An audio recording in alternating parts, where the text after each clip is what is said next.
So students, conservation of momentum is very important topic under the chapter laws of motion, chapter number 5 according to my book. ठीक है, यहाँ पर हम एक छोटा सा सिनेरियो ले रहे हैं. We have two balls, one is capital M, definitely it has to be बड़ा मास, क्योंकि मैंने बड़ा गोला बनाया है. डायग्राम में आप देखें तो डायग्राम में आप देख रहे हैं कि we have two masses, small M, capital M, with certain velocities u1 and v1, u1 and u2 initial velocities, वो आकर टकराते हैं, इम्पैक्ट होता है. ठीक है, maybe I can say this is stage 1, this is stage 2 and this is stage 3. तो stage 1 में क्या हो रहा है, they are moving and I am considering this as motion in space. Why? Because I don't want to get into any kind of friction. आप कहें sir हवा का फ्रिक्शन लग रहा है, ज़मीन का फ्रिक्शन लग रहा है. We are not speaking of that friction. Okay, तो ये बॉल्स आई आपस में, इन्होंने टकराया, जहाँ पर टकराया वो इम्पैक्ट हुआ, जहाँ इम्पैक्ट हुआ उसको मैंने स्टेज 2 बोल दिया. ये बहुत ही कम इंस्टेंस के लिए, टाइम के लिए हो रहा है and it's out of course for us. Impact को हम स्टडी नहीं करते. ठीक है, उसके बाद क्या हुआ, थर्ड सिनेरियो. अब जब वो टकराए तो क्या हुआ, टकराने के बाद अब वेलोसिटी ऑफ छोटा वाला पार्टिकल अब बढ़ गई, क्योंकि उसने क्या हुआ, पीछे से धक्का मार दिया. बड़ी बॉल ने पीछे से धक्का मारा. जब बड़ी बॉल ने पीछे से धक्का मारा तो छोटी बॉल आगे भगा गई, एकदम, है ना, स्पीड से आगे बढ़ी. तो ये जो स्पीड से आगे बढ़ रही है उस समय क्या हो रहा है ना, इस समय velocity v2 is greater than velocity v1. v मैंने क्यों लिखा है, because it has to be final velocities. u क्यों लिखा है, because it has to be initial velocity in stage 1. ठीक है, इनिशियल स्टेज में क्या होना चाहिए, अगर टकराना है तो u1 should be greater than u2, तभी इम्पैक्ट होगा, अन्यथा नहीं होगा. u1 मतलब पार्टिकल 1 जो है, जिसको हमने कैपिटल M मास लिखा है, उसको जा करके टकराना जरूरी है. अगर वो नहीं टकराएगा तो इम्पैक्ट होगा ही नहीं. ठीक है, थर्ड केस में क्या हो रहा है, छोटा ऑब्जेक्ट अब स्पीड से आगे भाग रहा है. ठीक है, तो हुआ क्या, कंजर्वेशन ऑफ मोमेंटम कहता है कि इनिशियल एंड फाइनल मतलब P1 should be equal to P2. दोनों वेक्टर क्वांटिटी है, मैंने उनके ऊपर एक एक बार लगा दिया. ठीक है, always now be in a habit of writing bars. ये जो एरो है, ये जो वेक्टर पार्ट है, इसको रिप्रेजेंट करने की अब आपको आदत डालनी होगी. ठीक है, यहाँ तक हो गए, आगे समझ में ना. If Pi is equal to, मतलब P1 is equal to P3, P2 लिखा है क्या मैंने, it has to B P3 ना, इनिशियल एंड फाइनल. इम्पैक्ट की बात हम नहीं करते.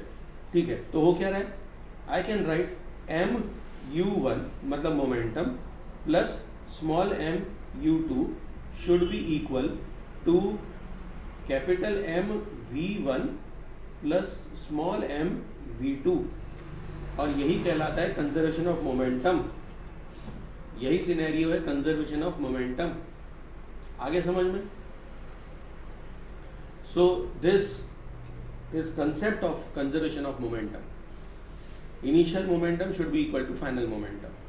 Okay, clear हो गई बात. तो momentum of a system and this can now be written. अब आपको समझ में आएगा कि if there is addition, I can write sigma p. कौन सा, initial. sigma p initial should be equal to sigma p final. Okay, yes or no. ठीक है, ये बात हो रही है और इसी को कहते हैं कंजर्वेशन ऑफ मोमेंटम. कभी कभी ये कह देते हैं कि सिस्टम की अगर बात हो रही है तो sigma P is equal to 0. अब यहाँ 0 का मतलब क्या हुआ कि जो फाइनल वाला सिग्मा है वो आकर के इधर मल्टीप्लाई होगा, मतलब माइनस हो गया, कुल मिलाकर एडिशन, सम टोटल. ठीक है, तो मोमेंटम, अगर मान लीजिए कोई ऑब्जेक्ट है, कोई डब्बा है, डब्बे के अंदर कोई गैस है, gas is continuously in motion, so it should have some kind of momentum. अगर मान लीजिए उसका इनिशियल और फाइनल मोमेंटम अलग अलग होता, मान लो थोड़ी देर के लिए, ठीक है, इनिशियल और फाइनल मोमेंटम अलग अलग होता, ठीक है, if somehow that is possible, तो होगा क्या, there is change in momentum. और ये चेंज इन मोमेंटम किसी ड्यूरेशन ऑफ टाइम में ही आया होगा, अचानक तो आया नहीं, कुछ तो टाइम लगा, भले उसमें dt लगाओ, instance of time, but there is some kind of time required. और अगर ऐसा हो गया तो सेकेंड लॉ ऑफ मोशन ये कहता है कि del p upon del t is nothing but a kind of force. इसका मतलब वो ऑब्जेक्ट जो है it should start motion in certain direction, क्योंकि उसके अंदर इंटरनली फोर्स लग चुका है. यस और नो. जबकि लॉ 1 क्या कहता है, फर्स्ट लॉ ऑफ मोशन, वो कहता है कि any object in state of rest or uniform motion will continue to be in its state until and unless any external unbalanced force. internal force की तो हम बात ही नहीं करते. क्यों नहीं करते? क्योंकि it does not exist. Why it doesn't exist? अभी जैसे मैंने आपको बताया, मान लीजिए आपके घर में, जैसे अपने घर में, अब थोड़ा सा अपन सिनेरियो चेंज करते हैं. शक्कर का डब्बा है, चाय का डब्बा है ना, चावल रखते हैं अपन. मान लीजिए वो particles are always in motion.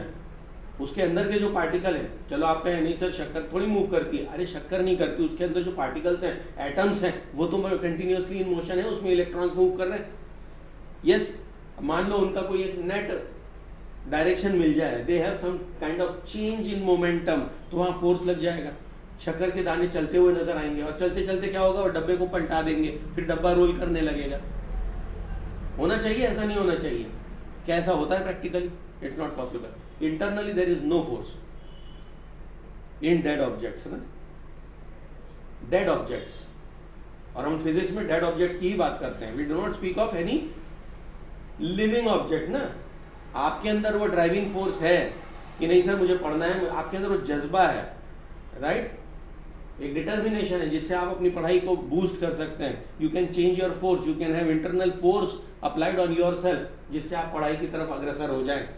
हो सकता है अपने भविष्य की तरफ अग्रसर हो जाएं, ये हो सकता है. बट क्या डेड ऑब्जेक्ट करता है ये? नहीं. उसको क्या चाहिए? Unbalanced external force. बात समझ में आ गई? तो ये एक यूनिवर्सल ट्रूथ है that sigma P is always equal to zero.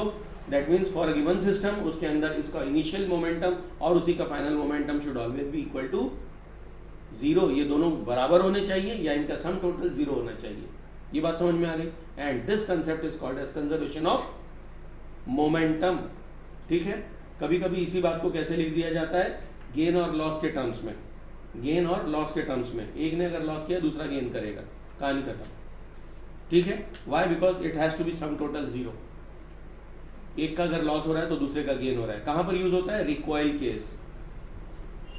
Recoil case. Recoil case मतलब बंदूक की गोली चली, ठीक है, बंदूक की गोली चली तो गोली का मूवमेंट, ये अगर छोटी सी गोली है और पीछे बंदूक है, तो रिकॉइल फोर्स में हम ये बात करते हैं कि gain in momentum is equal to loss in momentum. दोनों की डायरेक्शन अपोजिट होगी. मोमेंटम गन की, अगर गन का मास बड़ा है, मोमेंटम v ले लेता हूं मैं, ठीक है, इज इक्वल टू छोटा मास और छोटी v. ओके. हो क्या रहा है? गोली जिस स्पीड से भाग रही है उसका मास, दोनों को मल्टीप्लाई करेंगे, रिकॉइल फोर्स लगेगा. रिकॉइल आप लोगों ने 9th क्लास में पढ़ा हुआ है. तो बंदूक जो है वो पीछे की तरफ झटका मारती है ना. इसको कभी एक्सपीरियंस किया है? स्कूलों में एनसीसी वगैरह अगर हो तो बहुत अच्छी बात है. नहीं है एनसीसी? 12th के बाद आपको चांस है अग्निवीर में चले जाओ. ठीक है. If you are healthy enough to get into Agniveer, go ahead, उसमें सीखो. ठीक है. चलिए, तो ये बात समझ में आ गई. कंसेप्ट ऑफ मोमेंटम क्लियर हो गया. कंजर्वेशन ऑफ मोमेंटम क्या है?